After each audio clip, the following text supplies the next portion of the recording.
দেখো, অনেক হয়েছে, আর না। ওই মেয়েকে 20 বছর ধরে আমরা মানুষ করে যাচ্ছি, কিন্তু এখন পর্যন্ত আমাদের কপাল ফিরলো না। আর ওকে এমনভাবে বসে বসে মানুষ কেন করব বলো তো? কেন, আমাদের কি সংসারের কোনো খরচা নেই নাকি যে ওকে আমাদের ঘাড়ের ওপর বসে বসে রাখবো? আর না, আর না, ওকে এই বাড়ি থেকে তাড়াও তো দেখি। আরে গিন্নি, এত রাগ করছো কেন বলো তো? তুমি এত রাগ করো না। দেখো, আমার গুরুদেব বলেছিল ওই মেয়ের কপাল ভালো। আর হ্যাঁ, আর একটু অপেক্ষা করে যাও না, ওর থেকে আমরা অনেক কিছু পেতে পারি। আর তুমি এত চিন্তা করো না। দেখো না, আমরা ঠিক ওর থেকে কিছু না কিছু পাবো। আর আমাদের কপাল অবশ্যই ফিরবে। তারপর নয় যা করার করবো, বুঝেছো? না না, তুমি যাই বলো তাই বলো, এই মেয়েকে আমাদের রাস্তা থেকে সরাও তো দেখি। আর ভালো লাগছে না, এত বছর ধরে এই মেয়েকে আমাদের মাথার বোঝা বানিয়ে রেখে দিয়েছি, আর ভালো লাগছে না। এর কতদিন আমরা চালাবো? একে এবার আমাদের রাস্তা থেকে হটাতে হবে। দেখো গিন্নি, আমাদের বাঁচাতে গিয়ে আমাদের গুরু বাবা গুরু মা মারা গেছে। আর তারা মারা যেতে যেতে এই মেয়েকে আমাদের হাতে দায়িত্বে দিয়ে গেছে। আর আমরা যদি ওকে বাড়ি থেকে তাড়িয়ে দিই, তাহলে কোথায় যাবে বলো তো বেচারিটা? তুমি এমনভাবে করো না গিন্নি। দেখো, আমি তোমাকে যেটা বলে দিয়েছি মানে বলে দিয়েছি। আমার কথার আগে কোনো কথা হবে না, বুঝেছো? আজই এই মেয়েকে আমি কালা পাহাড়ে নিয়ে গিয়ে ধাক্কা দিয়ে নিচে ফেলে মেরে দেব। তুমি শুধু দেখে নাও। আরে গিন্নি, এইসব তুমি কি বলছো? তোমার মাথাটা একটু ঠান্ডা করো তো। তুমি জানো ওই কালা পাহাড় কত উঁচু? আর অত উঁচু পাহাড় থেকে তুমি ওকে ফেলে দেবে? আর ওকে ফেলে দিলে তো ও মারা যাবে, আর কেউ বেঁচে ফিরবে না। এমনটা করো না গিন্নি। আর তখন সেখানে মায়া চলে আসে। মা, তোমরা কি নিয়ে এত ঝগড়া করছো বলো তো দেখি? আচ্ছা মায়া, তুই চলে এসেছিস, খুব ভালো করেছিস। তোর জন্য আমরা অপেক্ষা করছিলাম। চল তো দেখি, আমরা কালী পাহাড়ে যাব। সেখান থেকে গিয়ে আমাদের কিছু কাঠকুটো জোগাড় করে নিয়ে আসতে হবে। এখন যে উনুন ধরানোর মতো কোনো কাঠকুটো নেই। চল চল, আমরা সবাই মিলে সেখানে গিয়ে কাঠকুটোগুলো জোগাড় করে নিয়ে আসি।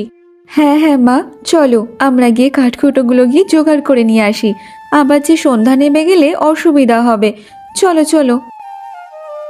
তারপর মায়া, মদন এবং চামেলি কালা পাহাড়ে যাওয়ার জন্য রওনা দিয়ে দেয়।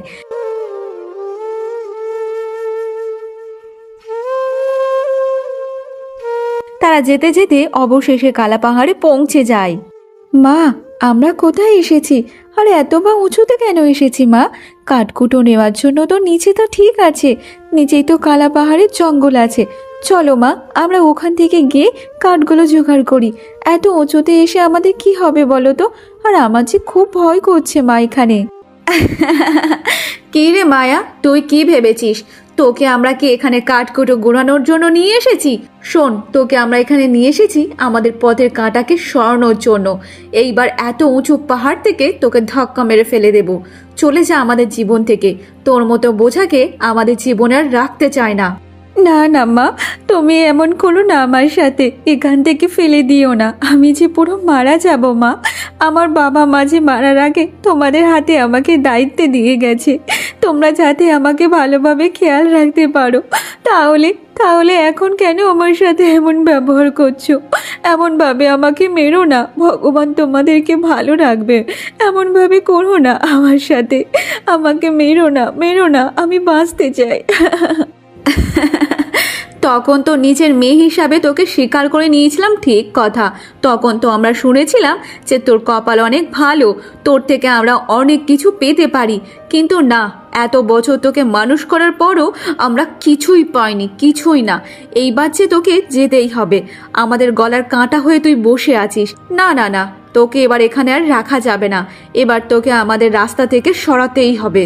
এইসব বলার পর হঠাৎ করে চামেলি মায়াকে ধাক্কা দিয়ে ফেলে দেয়। বাবা, মা, বাঁচাও আমাকে, বাঁচাও। যখন মায়া পায়ের উপর থেকে নিচে পড়তে যায়, তখন মায়ের শরীর থেকে কিছু আলোর রোশনি বেরোয়। আর আস্তে করে সে নিচে পড়ে যায়, কিন্তু সেখানে সে অজ্ঞান হয়ে যায়। এবার আমাদের পথের কাঁটা সরে গেছে, আর কোনো অসুবিধা নেই। এতদিন ধরে আমাদের মাথার ওপর বসে বসে খাচ্ছিল। ঠিক হয়েছে, ফেলে দিয়েছি। শোনো, চলো চলো চলো, এবার বাড়িতে চলো। এই মেয়েকে এত উঁচু থেকে ফেলে দিয়েছি, বোধহয় এতক্ষণ সে মারা গেছে। ওর বাবা মায়ের কাছে পাঠিয়ে দিয়েছি। চলো চলো, এখানে থেকে আর কোনো লাভ নেই, এবার আমাদেরকে বাড়ি ফিরতে হবে। ঠিক আছে গিন্নি, চলো বাড়িতেই চলো। তুমি যখন তাকে মেরেই ফেললে আমি আর কি বলবো। চলো চলো বাড়িতেই চলো। তারপর মদন এবং চামেলি তাদের বাড়িতে যাওয়ার জন্য রওনা দিয়ে দেয়।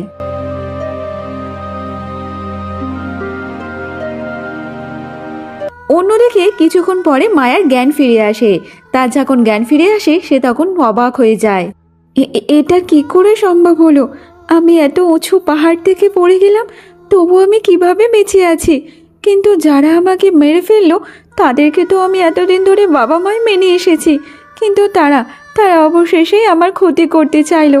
তারাই আমাকে মেরে ফেলে দিতে চাইলো, কিন্তু আমি বেঁচে কিভাবে গেলাম? না না, আমাকে এখান থেকে তাড়াতাড়ি চলে যেতে হবে, সন্ধে হওয়ার আগেই। এই জঙ্গলে যদি কোনো হিংস্র জন্তু জানোয়ার চলে আসে তাহলে যে আমি আর বাঁচতে পারবো না। যাই যাই, আমাকে কোথাও চলে যেতে হবে। তারপর মায়া যখন সে দাঁড়িয়ে ওঠে তখন দেখতে পায় নিচে পড়ে আছে একটা পুঁতির মালা। আর তখন সেই পুঁতির মালা থেকে আওয়াজ আসতে থাকে।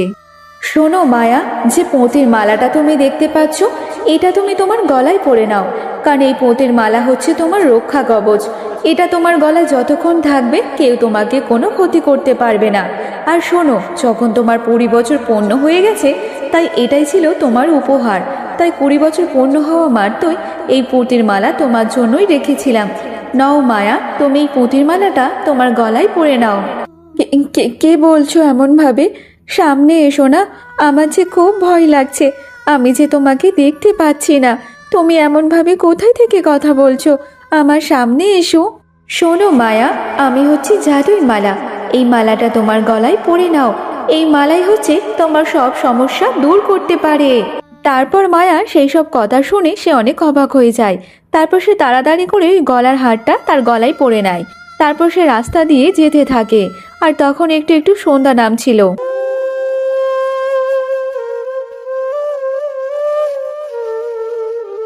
আমি যদি গ্রামের মধ্যে চলে যাই তাহলে তাহলে মা যদি আবার আমাকে দেখতে পায়, আবার আমাকে মেরে ফেলবে।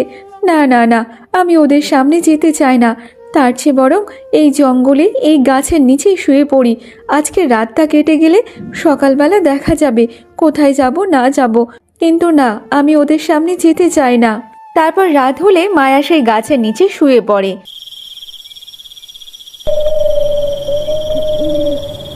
অন্যদিকে মদন এবং চামেলি ঘরের মধ্যে বসে বসে বলতে থাকে, এখন যে অনেক রাত হয়ে গেছে, আর ওই মেয়েকে আমরা এত উঁচু পাহাড় থেকে ধাক্কা মেরে ফেলে দিয়েছি, বোধহয় এতক্ষণও মারা গেছে।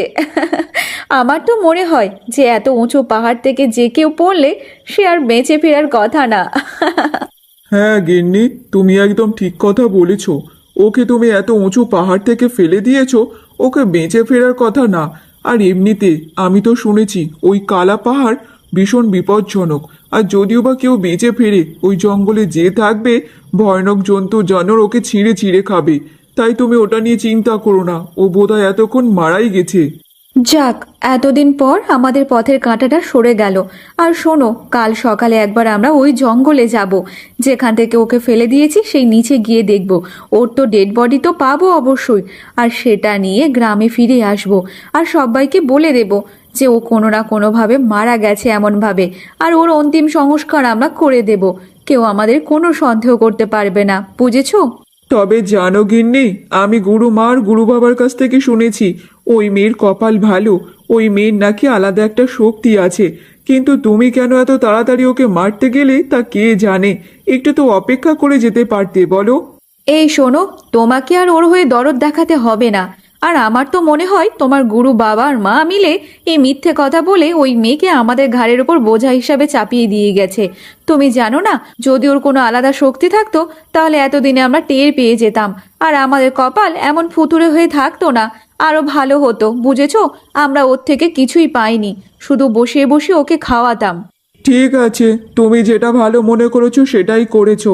ঠিক আছে, এরপর কি কি করতে হবে না করতে হবে বলবে, আমি সেরকম ভাবেই করবো গিন্নি। পরের দিন সকালে মদন এবং চামেলি সেই জঙ্গলে যাওয়ার জন্য যাচ্ছিল। পরের দিন সকালে মদন এবং চামেলি সেই জঙ্গলে যাওয়ার জন্য যাচ্ছিল। আর তখন হঠাৎ করে মদন বলে, মদন এবং চামেলি সেই জঙ্গলে যাওয়ার জন্য যাচ্ছিল। আর তখন হঠাৎ করে মদন এবং চামেলি সেই জঙ্গলে যাওয়ার জন্য যাচ্ছিল। আর তখন রাস্তায় সেই গ্রামের একটা বউয়ের সাথে তাদের দেখা হয়ে যায়। তখন সে বলতে থাকে, কি গো চামেলি দিদি, তোমরা এত তাড়াহুড়ো করে কোথায় যাচ্ছ গো? আর আমি না কাল থেকে মায়াকে দেখতে পাচ্ছি না। যখন রাস্তা দিয়ে যাই তখন তো দেখি তোমাদের বাড়ির সামনে মায়া সবসময় বসে থাকে, কিন্তু কালকের পর থেকে আর দেখতে পাচ্ছি না। আর মায়া আমাকে দেখতে পেলে না সে দৌড়ে এসে আমার সাথে সুন্দরভাবে হেসে হেসে কথা বলতো, কিন্তু সকাল হয়ে গেছে তবু দেখতে পাইনি। কোথায় গো? তাকে যে দেখতে পাওয়া যাচ্ছে না, কোথাও গো গিয়েছে নাকি? আর এমনিতে আমি তো শুনেছি ও কোথাও যায় না তোমাদেরকে ছেড়ে। না গো দিদি, কি বলি বলো তো, আমাদের মায়ের একটু শরীরটা খারাপ গো। কাল থেকে ওর শরীরটা একটু খারাপ হয়ে গেছে। আর আজকে সকালে একটু ভালো ছিল, তাই সে একটু জল আনতে গিয়েছে কুয়া থেকে। তাই ভাবলাম যে আমরাও যাই। একে তো মেয়েটার শরীর খারাপ, ফের আবার যদি কিছু হয়ে যায় রাস্তায়, তাই জন্য আমরা যাচ্ছি। দেখি, মনে হয় যে ও কুয়ার কাছে ওখানে বসে টসে আছে। ও আচ্ছা আচ্ছা, মেয়েটার শরীর খারাপ, সেই কারণে কাল থেকে দেখতে পাচ্ছি না। ঠিক বলেছো, যাও যাও, তোমরা গিয়ে একটু দেখো। মেয়েটার তো শরীর খারাপ, সে যদি জল আনতে গিয়ে বাবার মাথা টাথা ঘুরে পড়ে যায়, তাকে আবার তোমরা নিয়ে আসতে পারবে। এমনভাবে একা তো ছাড়া ঠিক না। না, এখন শরীরটা যে আমার ভালো নেই, তোমরা যে বলছো। আচ্ছা ঠিক আছে, যাও যাও তোমরা। এইসব বলে প্রতিবেশী ওখান থেকে চলে যায়। তারপর চামেলি তার বরকে বলতে থাকে, দেখেছো দেখেছো, মায়াকে একটুখানি দেখতে পাইনি বলে গ্রামের সবাই মায়াকে নিয়ে কত মাথা ব্যথা। তাই সবাই জিজ্ঞাসা করছে মায়া কোথায় গেছে আর না গেছে। শোনো, আমাদের তাড়াতাড়ি জঙ্গলে যেতে হবে, গিয়ে মায়ার শরীরটাকে নিয়ে আসতে হবে। তা না হলে সবাই আমাদের ওপর আঙুল তুলবে, আমাদেরকে ছেড়ে কথা বলবে না, বুঝেছো? আমরা তো বলেছি মায়ের তো শরীর খারাপ। এবার যদি শরীর খারাপের দোহাই দিয়ে মায়ের ওই মৃত শরীরটাকে সবাইকে দেখাতে পারি, তাহলে কেউ আমাদেরকে আর কোনো কিছু বলতে পারবে না। হ্যাঁ গিন্নি, সেটাই তো দেখছি। আর তুমি একদম ঠিক কথা বলেছ, আমাদেরকে জঙ্গলে গিয়ে মায়ার শরীরটাকে নিয়ে আসতে হবে। তা না হলে গ্রামের লোকেরা আমাদের যে ছেড়ে কথা বলবে না। এখন যা দেখছি সবাই তো মায়ের ব্যাপারে জিজ্ঞাসা করছে। চলো চলো, আমাদেরকে তাড়াতাড়ি যেতে হবে। এই মেয়ে যখন মারা যায়নি তখনও আমাদেরকে একটু শান্তি দেয়নি, আর এখন মারা গিয়েও শান্তি পাচ্ছি না। দূর, ভালোই লাগছে না, চলো দেখি। তারপর মদন এবং চামেলি আবারও সেই কালা পাহাড়ে যাওয়ার জন্য রওনা দিয়ে দেয়। অবশেষে মদন এবং চামেলি সেই কালা পাহাড়ের জঙ্গলে পৌঁছে যায়। তখন তারা বলতে থাকে, দেখেছো, এই জঙ্গলটা দেখে মনে হচ্ছে খুবই ভয়ানক। এটা যে অনেক গভীর জঙ্গল। আমার তো এই জঙ্গলে এসে যে খুবই ভয় লাগছে। কি করব কিছুই বুঝতে পারছি না। আরে গিন্নি, এমনি এমনি কালা পাহাড় এত ভয়ঙ্কর না, বুঝেছো? এখানে যে অনেক ভয়ঙ্কর ভয়ঙ্কর জীবজন্তুর থাকে। হ্যাঁ, চলো চলো, তাড়াতাড়ি এখান থেকে চলো। এইসব বলার পর তারা আবার সামনের দিকে এগিয়ে যেতে থাকে, যে কালা পাহাড় থেকে মায়াকে ফেলে দেওয়া হয়েছিল। তারপর মদন এবং চামেলি কালা পাহাড়ের নিচে গিয়ে দেখে সেখানে কোনো মায়ার শরীর পড়েছিল না, আর সেখানে কোনো মৃত শরীরও দেখতে পায়নি। এটা আমরা কি দেখছি? আমরাও এই উঁচু পাহাড় থেকেই তো ওকে এখানে ফেলে দিয়েছিলাম, আর ওকে তো এখানেই পড়ে যাওয়ার কথা ছিল। তাহলে তাহলে এখানে কোনো কিছু কেন দেখতে পাচ্ছি না? মায়ার শরীর কোথায় গেল? আমরা যে এখানে কিছুই দেখতে পাচ্ছি না। এটা কিভাবে সম্ভব হতে পারে গিন্নি? ওর তো এখানেই থাকার কথা ছিল। তুমি যেভাবে ওকে উপর থেকে ফেলে দিয়েছো, ওর তো অন্য কোনো জায়গায় যাওয়ার কোনো কথা না। তুমি যেইভাবে উপর থেকে ফেলে দিয়েছো, ওর তো এখানেই পড়ার কথা ছিল। তাহলে এখানে যে কোনো কিছুই দেখতে পাচ্ছি না মায়ার। আমার তো মনে হচ্ছে ও এখানেই পড়ে মারা গেছে, আর অন্য কোনো জীবজন্তুর এসে ওকে খুঁড়ে খুঁড়ে খেয়ে নিয়েছে। তাই জন্য হয়তো ওর কোনো কিছু দেখতে পাচ্ছি না। চলো আমরা এবার গ্রামে ফিরে যাই, আর সেখানে গিয়ে সবাইকে বলবো সে অন্য কোনো ছেলের সাথে পালিয়ে গিয়েছে। দেখো গিন্নি, যদি বা জীবজন্তুর ওকে খেয়ে ফেলে ঠিক আছে, কিন্তু ওর তো পরনে তো শাড়ি জামা কাপড় ছিল, সেগুলো কোথায়? সেগুলো তো আর জীবজন্তুর খাবে না, সেগুলো নিশ্চয়ই তো পড়ে থাকবে। তাহলে এখানে তো কোনো কিছুই দেখতে পাচ্ছি না। দেখো, একটা কথা বলি, ওকে আমরা যে উঁচু থেকে ফেলে দিয়েছি ধাক্কা মেরে, ও তো বেঁচে ফেরার কথাই না। আর হ্যাঁ, ও এখানেই পড়ে মারা গেছে, আর ভয়ানক জীবজন্তুর ওকে ছিঁড়ে ছিঁড়ে খেয়ে নিয়েছে মাংসগুলো। আমার মন বলে জামা কাপড় যেগুলো পরেছিল, হয়তো কোনো জীবজন্তু সেগুলো মুখে করে টেনে নিয়ে জঙ্গলের মধ্যে চলে গেছে, বুঝেছো? তারা এসব বলার পর তারা জঙ্গল ছেড়ে গ্রামের দিকে যাওয়ার জন্য রওনা দেয়। তারা যেতে যেতে রাস্তায় দেখতে পায় মায়া একটা গাছের নিচে শুয়ে আছে। তারা দেখে অনেক অবাক হয়ে যায় আর তখন বলতে থাকে, এটা আমি কি দেখছি? এত উঁচু থেকে পাহাড় থেকে ফেলে দেওয়ার পর এ বেঁচে কিভাবে আছে? আবার দেখো এখানে কত আরামের সাথে এখানে ঘুমাচ্ছে। এটা কি করে সম্ভব? আমার মন বলে কিছু তো একটা গড়বড় আছে। মনে হয় ওর শক্তি জেগে উঠেছে। হ্যাঁ গিন্নি, এ তো তুমি ঠিক কথা বলেছ। এ তো আমরা ভালোভাবেই দেখতে পাচ্ছি। আর এর তো কোনো জায়গায় কোনো ক্ষত বিক্ষত কিছুই হয়নি, ভালোভাবেই তো শুয়ে ঘুমাচ্ছে। কিন্তু এটা কি করে সম্ভব হতে পারে? শোনো গো, আমার তো মনে হয় এটা কোনো সাধারণ ব্যাপার না। আমার মনে হচ্ছে ও শক্তিও ফিরে পেয়েছে। চলো একে নিয়ে এবার আমাদেরকে বাড়িতে যেতে হবে। আর তখন মায়ার ঘুম ভেঙে যায়। তো তো তোমরা তোমরা এখানে কি করছো? তোমরা আমাকে ছেড়ে দাও, আমাকে মেরো না, মেরো না আমাকে। আমি আর তোমাদের সাথে থাকবো না। আমি তোমাদের থেকে অনেক অনেক দূরে চলে যাব। আমাকে দয়া করে মেরো না, আমাকে মেরো না। দেখ মা, আমরা আমাদের নিজেদের ভুলটা বুঝতে পেরেছি রে মা। আমাদেরকে ক্ষমা করে দে। কাল রাতের পর থেকে আমরা দু চোখের পাতা এক করতে পারিনি। বারবার তোর কথা মনে পড়ছিল, চিন্তা করছিলাম, কিন্তু রাগের মাথায় আমি এই কাণ্ড ঘটে ফেলেছি। তোকে ধাক্কা দিয়ে ফেলে দিয়েছি রে মা। কিন্তু দেখ মা, আমি হয়তো তোকে জন্ম দিতে পারিনি, কিন্তু ওই 20 বছর তোকে আমি মানুষ করেছি, আমার কাছে আগলে রেখেছি। আমি তোকে কত ভালোবাসি, কিন্তু জানি না রাগের মাথায় যে কি করে বসলাম, কিছুই বুঝতে পারছি না। চল মা চল, আমাকে ক্ষমা করে দে। আর চল মা চল, এবার থেকে তুই আমাদের কাছে থাকবি রে মা। হ্যাঁ রে মায়ামা, আমরা সারা রাত ঘুমাতে পারিনি। বারবার তোর কথা মনে পড়ছিল, আর শুধু চিন্তা করছিলাম যে তুই কেমন অবস্থায় আছিস না আছিস। তাই সকাল হওয়া মাত্র তোকে খুঁজতে বেরিয়েছি রে মা।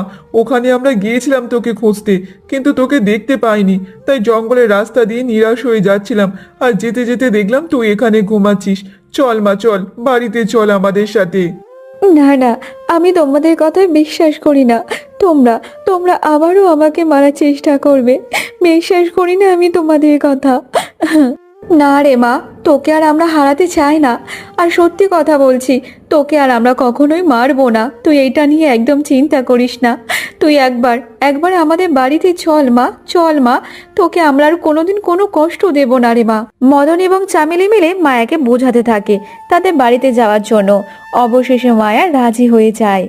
ঠিক আছে, তোমরা যখন আমাকে এত করে বলছো, আমি যাব তোমাদের সাথে। তারপর তারা মায়াকে নিয়ে বাড়িতে যাওয়ার জন্য রওনা দিয়ে দেয়।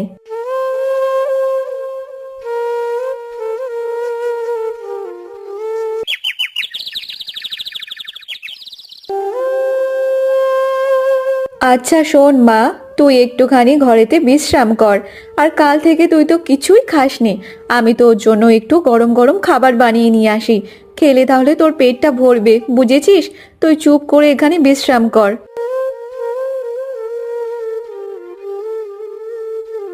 আজকের আবার মায়ের কি হলো? মা তো সব সময় আমাকে দিয়ে বাড়ির সব কাজ করাতো, তাহলে আমাকে বলছে বিশ্রাম করতে, আর মা নিজেই আমার জন্য খাবার বানিয়ে নিয়ে আসছে। ব্যাপারটা আমি বুঝতে পারছি না। কিন্তু যাই হোক, আমি কোনো কারণেই আমি এই গলার হার কাউকে দেব না, কাউকে না।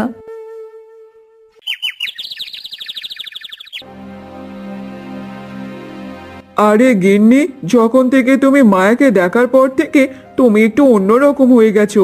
কি ব্যাপার বলো তো? বাড়িতে আসার পর তুমি মায়ের ওপর এত যত্ন দেখাচ্ছ, কি ব্যাপার? দেখো, এত উঁচু পাহাড় থেকে পড়ার পরও ও বেঁচে আছে। তার মানে ওর কাছে নিশ্চয়ই কোনো জাদুই শক্তি আছে।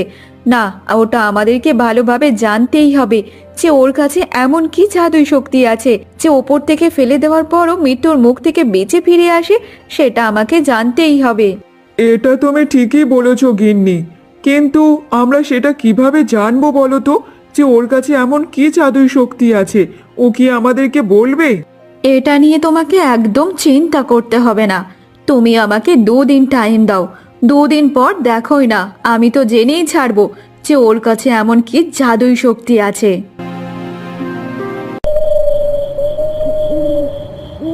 অনেক গভীর রাত হয়ে যায়। মদন ওদিকে ঘুমাচ্ছিল, আর এদিকে চামিনী না ঘুমিয়ে সে বসেছিল।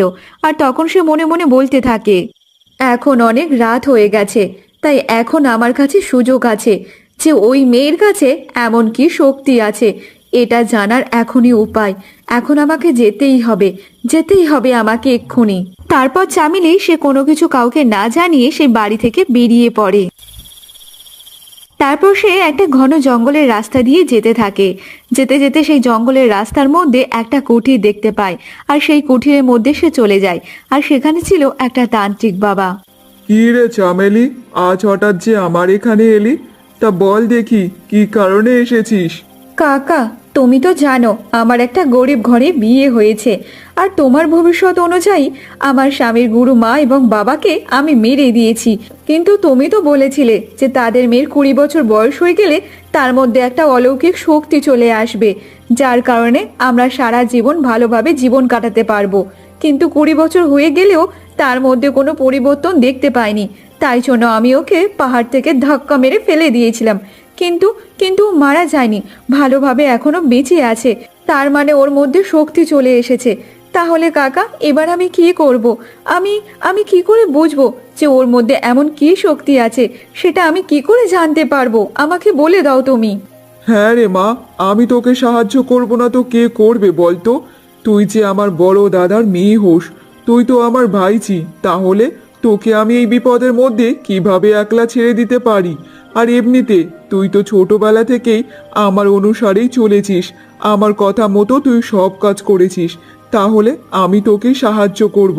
শোন মা, আমি এক্ষুনি তোকে বলে দিচ্ছি ওই মেয়ের শরীরে শক্তি এসেছে নাকি আসেনি। তারপর তান্ত্রিক সে চোখ বন্ধ করে নেয়। চোখ বন্ধ করে তার তন্ত্রমন্ত্র দিয়ে দেখতে থাকে, আর কিছুক্ষণের মধ্যে সে আবার চোখ খুলে দেয়।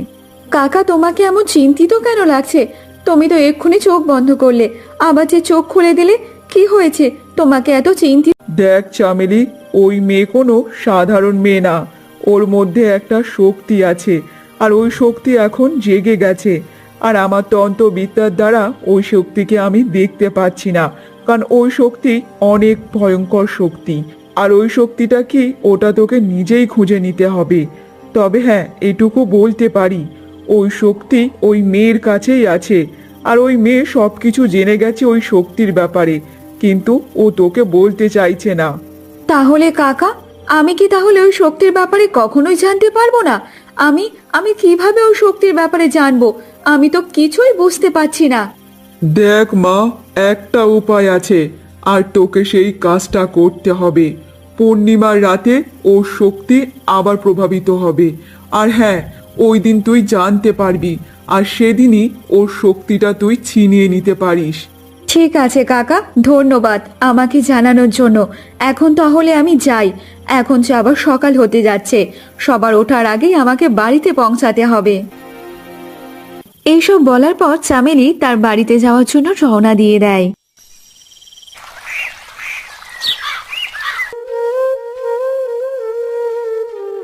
কি রে মায়ামা, তুই কোথায় যাচ্ছিস বলতো? তোকে আজকের আর জল আনতে হবে না, আমি তো 2 ঘড়া জল নিয়ে চলে এসেছি। আর শোন, আজকেকার পর থেকে তোকে কোনো কাজ বাজ করতে হবে না। তোর সব কাজকর্ম আমি করব। এতদিন তো তুই করেছিস, কিন্তু এবার থেকে আমি করব, বুঝেছিস? তুই একটু আরাম করবি চল তো ঘরের মধ্যে। কিন্তু মা, তুমি যে 2 ঘড়া জল নিয়ে চলে আসলে, কই একবারও তো আমাকে বললে না? প্রত্যেকবার তো আমাকে বলো জল আনার জন্য। আর এমনিতে আমি তো বাড়ির সব কাজ করি, তাহলে আজকে যে তুমি নিয়ে আসলে কেন? দেখ মায়ামা, তুই তো এখন অনেক ছোট বল, আর আমরা এত বড় হয়ে তোকে দিয়ে সব কাজকর্ম করালে এরকম হবে বল তো দেখি? শোন, এবার থেকে সব কাজকর্মগুলো আমি করব, অত তোকে নিয়ে ভাবতে হবে না। আর আমরা জানি যে আমরা কত বড় অন্যায় করেছি। তখন চামেলি মনে মনে বলতে থাকে, আমার বয়ে গেছে এর কাজকর্ম করার জন্য। আমার তো একদম একটুও ইচ্ছা হয় না যে একে বসে বসে খাওয়াতে। শুধু খালি একবার ওর শক্তিটা জেনে যাই, তারপর দেখবো ও কিভাবে বাঁচতে পারে। একমাত্র ওর শক্তির কারণে তো ও বেঁচে গেছে, আর এইবার যদি শক্তিটাকে আমরা হাতিয়ে নিতে পারি, দেখবো দেখবো ওকে কে বাঁচায়। হ্যাঁ। কি হলো মা, তুমি যে এমন চুপচাপ আছো, কি ভাবছো বলো তো? না রে মা, আমি কিছুই ভাবছি না। আরে শোন মা, শোন, তুই গিয়ে ঘরে একটু বিশ্রাম কর তো, আরাম কর। আমি দেখি সব কাজকর্মগুলো সেরে নিই। তোকে যে কোনো কাজে হাত লাগাতে হবে না। আর তুই তো আমারই মেয়ে, তাই না? আমি তো কিছুই বুঝতে পারছি না। মা এতটা পাল্টে গেল কি করে যে আমাকে দিয়ে সবসময় কাজ করাতো, আমাকে কালা পাহাড় থেকে ফেলেও দিল, সে আবার এমন ভাবে পাল্টে কিভাবে গেল বুঝতেই তো পারছি না। আমাকে দিয়ে কোনো কাজকর্ম করাচ্ছে না। ঠিক আছে, এবার থেকে আমাকে একটু নজরে নজরে রাখতে হবে মাকে। রাত হয়ে গেলে মদন এবং চামেলি তারা নিজেদের মধ্যে কথা বলতে থাকে। শোনো, অনেক হয়েছে, আমরা তো এতদিন মায়াকে বসে বসে খাইয়েছি। এইবার তুমি তুমি যাও তো মায়াকে গিয়ে জিজ্ঞাসা করো যে ও এত শক্তি কোথায় থেকে পেয়েছে। আমরা ওকে আমরা ওকে পাহাড় থেকে ফেলে দিয়েছি, যে শক্তির কারণে ও বেঁচে গেছে সেই শক্তিটা কি, ওর কাছে সেই শক্তিটা আছে। যাও তুমি জিজ্ঞাসা করো। আরে গিন্নি, তুমি এ কী সব কথা বলছো বলো তো? এইসব কথা বাদ দাও না। ওর শরীরে যদি কোনো শক্তি বা চলে আসে তাতে কি ক্ষতি আছে? ও নিজের শক্তি ও নিজেই পেয়েছে। তাহলে তাহলে তুমি এইসব নিয়ে কেন পড়ে আছো বলো তো দেখি? দেখো, তোমাকে যেটা বলেছি সেটাই করো, এর থেকে বেশি তুমি কোনো কথা বলবে না। তুমি গিয়ে জিজ্ঞাসা করো, তা না হলে আমি গিয়ে জিজ্ঞাসা করব ভালোভাবে, বুঝেছো? আচ্ছা শোনো গিন্নি, এখন তো অনেক রাত হয়েছে, মেয়েটা বোধহয় ঘুমাচ্ছে। তা কাল সকালে উঠে আমি জিজ্ঞাসা করব। তোমাকে এত কিছু ভাবতে হবে না, বুঝেছো? আমার তো একটাই চিন্তা যে ওই মেয়ের কাছে এমন কি শক্তি আছে, সেটা আমাকে ছিনিয়ে নিতেই হবে। আর হ্যাঁ, কাল সকালে তুমি যদি জিজ্ঞাসা করো তো ভালো, আর না জিজ্ঞাসা করলে না, তাহলে আমি জিজ্ঞাসা করব আমার মতো করে, তখন তুমি বুঝতে পারবে ভালো করে। তারা এমনভাবে কথা বলছিল আর তাদের সব কথাবার্তা পাশের ঘরে দাঁড়িয়ে দাঁড়িয়ে মায়া সব শুনে ফেলে। তখন সে বলতে থাকে, তাহলে মা আমাকে এত ভালোবাসছে এই কারণে, জানার জন্য যে আমার কাছে কি এমন শক্তি আছে। আমার কাছে তো শুধু এই মালাটাই আছে, কিন্তু আমি এখনো নিজেই ভালোভাবে ব্যবহার করতে পারছি না। কিন্তু এরা এরা এই মালাটা নেওয়ার জন্য এত চেষ্টা করছে। ছি ছি ছি, আমি এবার বুঝতে পেরেছি এরা সবাই স্বার্থ ছাড়া আর কিছুই বোঝে না। মায়া এইসব বলার পর তারপর ওর খুব জোরে জোরে পেটের যন্ত্রণা শুরু হয়ে যায়। তখন সে বলতে থাকে, উফ, আমার যে খুব পেটের যন্ত্রণা হচ্ছে, মনে হয় সন্ধ্যা থেকে কিছুই খাইনি, তাই এখন খুব খিদে পেয়েছে। সেই খিদের জ্বালায় এখন পেটের যন্ত্রণা শুরু হয়ে গেছে। কি করব, কি খাবো, কিছুই বুঝতে পারছি না। উফ বাবারে। মায়া এইসব কথা বলেছিল, কিন্তু সেই জাদুই মালার সাহায্যে তার সামনে অনেক ধরনের খাবার চলে আসে। সেসবগুলো দেখে সে অনেক অবাক হয়ে যায়। এইসব আমি কি দেখছি? আমি তো শুধু খালি আমার খিদে পেয়েছে বলেছিলাম, কিন্তু কিন্তু আমার সামনে যে এত সুন্দর সুন্দর খাবার চলে এসেছে, যে খাবারগুলো আমি আগে কখনোই খাইনি। তার মানে জাদুই মালা এই সব খাবারগুলো আমার সামনে নিয়ে এসেছে। এই জাদুই মালা যে আমি পরে থাকলে তাহলে আমার কোনো বিপদ হবে না। এই সব কিছু মায়ের পিছনে দাঁড়িয়ে দাঁড়িয়ে চামেলি দেখছিল। চামেলি দেখে অবাক হয়ে যায়। তখন সে মনে মনে বলতে থাকে, আচ্ছা, এবার তাহলে বুঝেছি এই মেয়ের কাছে এত শক্তি কিভাবে এলো। তার মানে ওর গলায় যেই মালাটা পড়ে আছে সেই মালাটা ওর শক্তি। ঠিক আছে, ওই মালাটা ওর কাছ থেকে ছিনিয়ে নেব। তারপর তারপর দেখবো ওর সব শক্তি কোথায় যায়। এবার থেকে ওই শক্তিগুলো সব আমার কাছে চলে আসবে। তারপর চামেলি কোনো কিছু কথা না বলে সে আস্তে আস্তে তার স্বামীর কাছে গিয়ে বলতে থাকে, কি ব্যাপার গিন্নি, তুমি শুধু এখানে ওখানে ঘুরে কেন বেড়াচ্ছ বলো তো? তোমাকে দেখে তো অনেক চিন্তিত মনে হচ্ছে, কি হয়েছে বলো তো? আরে, তোমাকে বলেছিলাম না যে মায়ের কাছে মায়ের শক্তি ফিরে এসেছে। হ্যাঁ, সেই শক্তি কি আমি জানতে পেরেছি। শোনো, ওই শক্তির দ্বারা এখন দেখো কত রকমের খাবার খাচ্ছে। আর ওই মালা আমার চাই। আরে গিন্নি, তুমি সেই শক্তি নিয়েই পড়ে আছো। ওটা তো ওর কাছে রাখতে দাও না, তাতে কি হয়েছে বলো তো? তুমি সেটা নিয়েই পড়ে আছো। দেখো, আমি তোমাকে শেষ কথা বলে দিচ্ছি, ওই মালা যদি তুমি আমাকে দিতে না পারো, তাহলে তাহলে আমি তোমার সংসার ভেঙে চলে যাব, আর কখনোই আসবো না, বলে দিচ্ছি। গিন্নি, তুমিও পারো বটে। ঠিক আছে, শান্ত হও শান্ত হও। চলো চলো, আমি এক্ষুনি মায়ের কাছ থেকে ওই মালা নিয়ে নিচ্ছি, চলো দেখি। তারপর মদন এবং চামেলি মিলে মায়ের ঘরেতে যায়। মায়া, তোর গলায় যেই মালাটা আছে সেই মালাটা এক্ষুনি আমাকে খুলে দে। না না না না, আমি এই মালা তোমাদেরকে দিতে পারবো না। এই মালা আমার, এটা তোমাদের না। আর আমি এটা কখনোই তোমাদেরকে দেব না, তোমাদের হাতে কখনোই না। কি বললি? তুই এই মালা আমাকে দিতে পারবি না? তাহলে তোর একদিন কি আমার একদিন। দেখ আজকে তোর কি অবস্থা করি। এমন মারবো না, তখন তুই বুঝতে পারবি। আপনা আপনি মালাটা দিয়েই দিবি আমাদের কাছে। দেখ আজকের এই মালাটা নিয়েই ছাড়বো। তোর আজকে শেষ দিন হবে আমাদের হাতে। হ্যাঁ, তোমরা আমার সাথে যা খুশি করে নাও, কিন্তু কিন্তু এই মালা আমি তোমাদেরকে কখনোই দেব না, কোনো দিনের জন্য না। তারপর চামেলি মায়াকে মারতে যাবে, আর তখনই মায়ের শরীর থেকে আলোর রোশনি বেরোয়। সেই আলোর রোশনি তাদের চোখে গিয়ে পড়ে, আর তারা আর মায়াকে মারতে পারে না। এ কি দেখলাম? ওর শরীরে এত আলোর রোশনি কিভাবে এলো? আমি যে ওকে মারতে গিয়েছিলাম, কিন্তু কিন্তু আমি ওকে মারতে পারলাম না। সেই আলোর রোশনি আমার চোখে পড়লো, চোখ পুরো ধাঁধিয়ে গেল। কিন্তু এটা কি করে সম্ভব হলো? তোমরা তোমরা আমাকে আর মারতে পারবে না কখনো। এই জাদুই মালা আমাকে সব সময় রক্ষা করবে। তোমাদের কাছে আমি আর এক মুহূর্তে থাকবো না। চলে যাব, আর কখনোই আসবো না। তোমাদেরকে আর কখনো বিশ্বাস করব না। বিশ্বাস করেই আমি ভুল করেছি। কিন্তু না, আমি আর এখানেই থাকবো না। এখানে থাকলে তোমরা আমাকে আর বাঁচতে দেবে না, তোমরা আমাকে মেরেই ফেলবে। চলে যাব এক্ষুনি আমি। তারপর মায়া ওই রাতের অন্ধকারে একা একা বেরিয়ে পড়ে। সে জঙ্গলের রাস্তা দিয়ে যাচ্ছিল, আর যেতে যেতে সে একটা গাছের নিচে বসে পড়ে।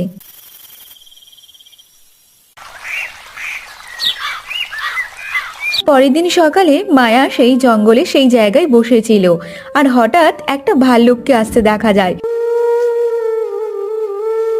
সে ভাল্লুককে দেখে সে অনেক ভয় পায়। তখন সে বলতে থাকে, এটা আমি কি দেখছি? ভাল্লুক যে আমার সামনে আসছে। এবার আমি কি করব? এইবার নিশ্চয়ই ভাল্লুকের হাতে আমাকে আর কেউ বাঁচাতে পারবে না। এইবার মনে হয় ভাল্লুকের পেটে আমাকে যেতে হবে। অন্যদিকে আমি ওদের হাতে থেকে বেঁচে এই জঙ্গলে চলে আসলাম, আবার এই জঙ্গলে এসেও আমার রেহাই পেলাম না। সামনে দেখতে পাচ্ছি ভাল্লুক। কি করব কিছুই বুঝতে পারছি না। কপালে যা আছে তাই হবে। তারপর ভাল্লুকটা মায়ের সামনে আসে, এসে বলতে থাকে, শোনো মেয়ে, আমি তোমার কোনো ক্ষতি করতে আসিনি। তুমি একদম ভয় পেও না আমাকে। আমি তোমাকে কষ্ট দিয়ে কিভাবে থাকতে পারি বলো তো? আমি কারো কোনো ক্ষতি করি না। তুমি একটা ভাল্লুক হয়ে মানুষের মতো কিভাবে কথা বলছো? আর তুমি আমার কথাও বুঝতে পারছো, কিন্তু এটা কি? হ্যাঁ, আমি মানুষের মতো কথা বলতে পারি। শোনো, আমরা হচ্ছে জানোয়ার, মানুষ না। আর আমি বুঝতে পারছি তুমি অনেক কষ্টের মধ্যে আছো। তোমার সাথে যা যা ঘটনা ঘটেছে তা অনেক অন্যায় হয়েছে, কিন্তু আমাকে বিশ্বাস করে দেখো, আমি কখনোই তোমাকে ঠকাবো না। কারণ আমরা তো জানোয়ার, মানুষকে একবার বিশ্বাস করে বন্ধুত্ব করলে সেই বিশ্বাসটা আমরা সারা জীবন রাখি। আর মানুষ বিশ্বাসের মর্যাদা দিতে পারে না। ভাল্লুক, তোমাকে দেখে মনে হচ্ছে তুমি সত্যি অনেক ভালো, আর মানুষের মতো কথা বলছো ভালোভাবে। আমার মনে হয় তুমি কোনো সাধারণ ভাল্লুক না। দেখো, আমি একটা ভাল্লুক, তাই আমি মানুষের ভাষা ভালোভাবে বুঝতে পারি। আর শোনো, তোমার গলায় যে মালাটা দেখতে পাচ্ছি, এটা কোনো সাধারণ মালা না। যেই কারণে তোমার কাছে এই মালাটা এসছে, সেইটা তুমি অবশ্যই পূরণ করো। ভাল্লুক, আমি জানি না এই শক্তি আমার কাছে কেন এসেছে, কিসের জন্য এসেছে, আমি কিছুই জানি না। তবে আমার বয়স 20 বছর হওয়ার পর থেকে এই মালাটা আমি পেয়েছি। তারপর থেকে দেখতে পাচ্ছি একের পর এক অলৌকিক ঘটনা ঘটে যাচ্ছে, যেটা আমাকে করতে হচ্ছে না। এই মালায় সব ঘটনা ঘটিয়ে দিচ্ছে। তবে দেখো মায়া, এই মালাটা কোনো সাধারণ মালা না। এটা হচ্ছে অলৌকিক শক্তির মালা। তুমি এটা সামনে রেখো, আর হ্যাঁ, এটা ভালো কাজেই ব্যবহার করো। তারপর মায়া ভাল্লুককে স্পর্শ করে। সেই স্পর্শের কারণে ভাল্লুকের গায়ে থেকে কিছু আলোর রোশনি বেরোয়। তখন সে ভাল্লুক থেকে একটা রাজকুমারী বেশে চলে আসে, আর সেই সবগুলো দেখে মায়া অনেক অবাক হয়ে যায়। এটা এটা কি করে হলো? তুমি তো এক্ষুনি ভাল্লুক ছিলে, তাহলে তাহলে এমন ভাবে মানুষ রূপে কিভাবে চলে আসলে? হ্যাঁ মায়া, আমি তো ভাল্লুক ছিলাম, কিন্তু তোমার স্পর্শে আমার অভিশাপ কেটে গেছে। আর আজকের আমি অভিশাপ থেকে পুরো মুক্ত হয়ে গেছি, একমাত্র তোমার কারণে। আর আমি কোনো সাধারণ না, আমি হচ্ছি রাজকুমার। কিন্তু রাজকুমার, এমন কি অভিশাপে যেটা আপনি ভাল্লুক হয়ে ঘুরে বেড়াচ্ছিলেন? তাহলে শোনো মায়া, আমি আজ থেকে 15 বছর আগে এই জঙ্গলে শিকার করতে এসেছিলাম। আর আমি যখন জঙ্গল দিয়ে যাচ্ছিলাম তখন একটা মনের এসে ধ্যান করছিল। আমার পায়ের আওয়াজে তার ধ্যান ভঙ্গ হয়ে যায়, আর তখন সে আমাকে অভিশাপ দিয়েছিল। আর সেই অভিশাপ থেকে মুক্ত হওয়ার কারণও বলে দিয়েছিল। আমি তো এত বছর শুধু তোমার জন্য অপেক্ষা করছিলাম যে তুমি কবে আসবে, আর আজকে সেই দিন চলে এসেছে। তুমি আমাকে মুক্ত করেছো। কিন্তু রাজকুমার, আমি মুক্ত করলাম কোথায়? আমি তো শুধু আপনাকে স্পর্শ করেছিলাম, তার কারণেই তো আপনি মানুষ রূপে চলে আসলেন। কিন্তু কিন্তু এটা কিভাবে সম্ভব? ঋষিমণি আমাকে বলেছিল যে মেয়ে অবিবাহিত এবং তার 20 বছর পূর্ণ হবে এবং তার কাছে একটা অলৌকিক শক্তি থাকবে।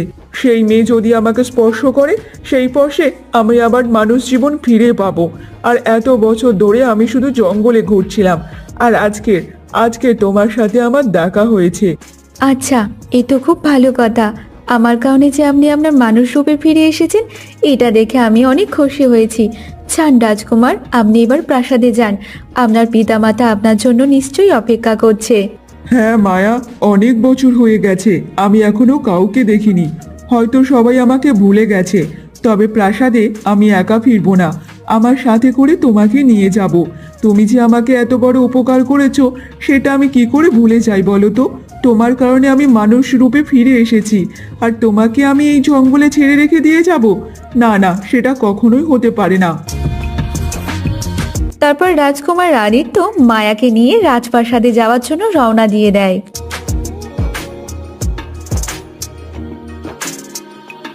এমনভাবে বেশ কিছু ঘন্টা কেটে যায়, তবে অবশেষে রাজকুমার আদিত্য মায়াকে নিয়ে রাজপ্রাসাদে পৌঁছে যায়। সেখানে সবাই রাজকুমারকে দেখে অনেক অবাক হয়ে যায়। রাজকুমার আদিত্য, তুমি তুমি এত বছর পর রাজপ্রাসাদে এসেছো? এত বছর তুমি কোথায় ছিলে? আমরা তোমাকে তন্ন তন্ন করে সব জায়গায় খুঁজেছি, কিন্তু তোমার কোনো সাড়া শব্দ পাইনি। কোথায় ছিলে রাজকুমার আদিত্য? তারপর রাজকুমার আদিত্য সব ঘটনা খুলে বলে, সে কি কি হয়েছে না হয়েছে, সে কি অভিশাপে পড়েছিল না পড়েছিল, আর তাকে যে মায়া মুক্ত করেছিল সেই ঘটনাও বলে। সবকিছু শোনার পর সবাই অনেক অবাক হয়ে যায়। জানো আদিত্য, আমরা তোমাকে পাগলের মতো খুঁজেছি, কোথাও তোমাকে পাইনি। দু চোখের পাতা কখনো এক করতে পারিনি। সব সময় তোমার চিন্তায় ছিলাম, আর এটাই ভাবতাম হয়তো তুমি আজকের ফিরে আসবে। কিন্তু না, এত বছর কেটে গেল, আজকে তুমি আমাদের সামনে এসেছো। ভগবানের অশেষ কৃপা যে তোমাকে আমরা ফিরে পেয়েছি বাবা। মাতা, আমার জীবনের ভগবান তো মায়া। ওর স্পর্শে আজকে আমি মানুষ রূপে ফিরে আসতে পেরেছি, তা না হলে হয়তো কখনোই ফিরতে পারতাম না। তবে তবে পিতা, আমি একটা কথা বলতে চাই। হ্যাঁ পুত্র আদিত্য, বলো বলো, তুমি কি বলতে চাও? আজকে যে খুশির দিন, তুমি যা বলবে সব কিছু মেনে নেব আমরা। পিতা, আমি চাই যে মায়া আজ থেকে আমাদের প্রাসাদেই থাকুক, কারণ মায়ার যে কেউ নেই। তাই জন্য বলছিলাম, যদি মায়া প্রাসাদে থাকে তাহলে খুব ভালোই হবে। ঠিক আছে আদিত্য, তুমি যা চাইবে সেটাই হবে। আজ থেকে মায়া এই প্রাসাদেই থাকবে। তারপর রানী মল্লিকা এবং রাজকুমারী চন্দ্রমল্লিকা কক্ষে গিয়ে তারা নিজেদের মধ্যে কথা বলতে থাকে। না না না, এটা হতে পারে না, এটা কখনো হতে পারে না।